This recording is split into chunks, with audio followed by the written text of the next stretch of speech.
The average American pays over $1,200 in credit card interest every single year.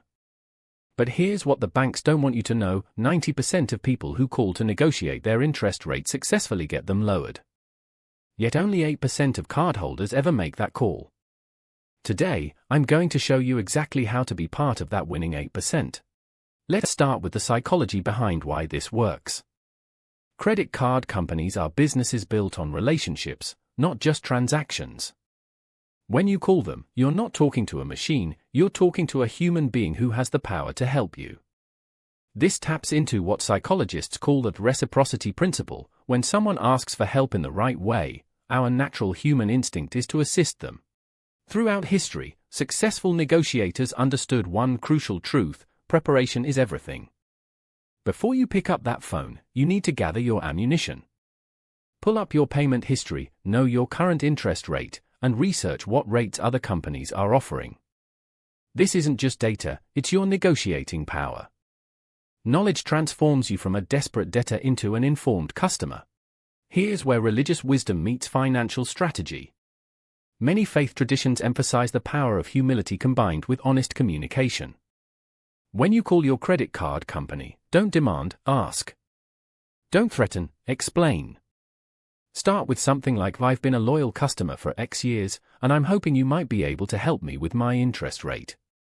This approach triggers what psychologists call the helping behavior response. Timing is everything in negotiation. The best time to call is midweek, mid-morning, Tuesday through Thursday between 10 a.m. and noon. Why?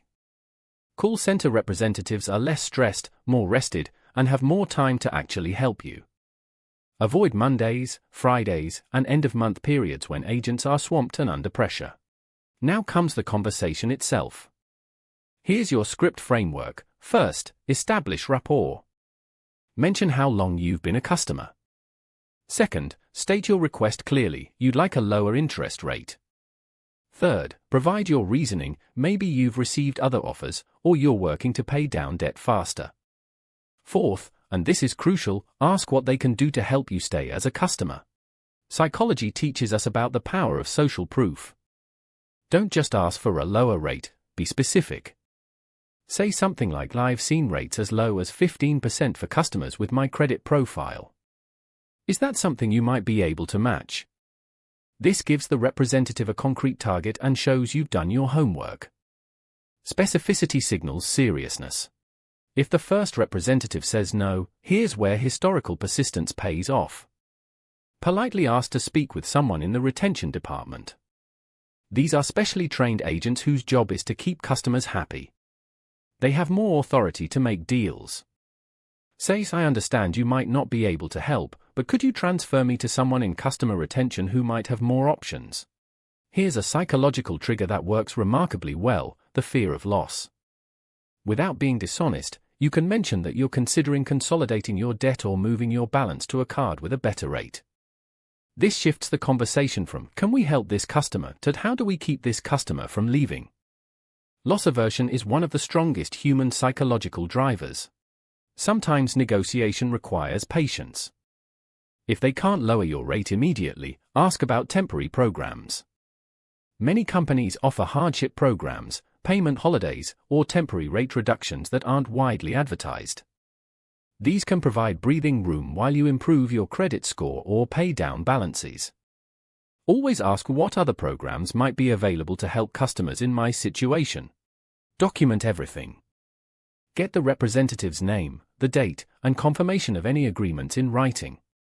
Many companies will send email confirmations immediately. This protects you and ensures the changes actually happen. Follow up if you don't see the rate change on your next statement. Persistence combined with documentation creates accountability. Remember, this isn't just about saving money, it's about taking control of your financial life.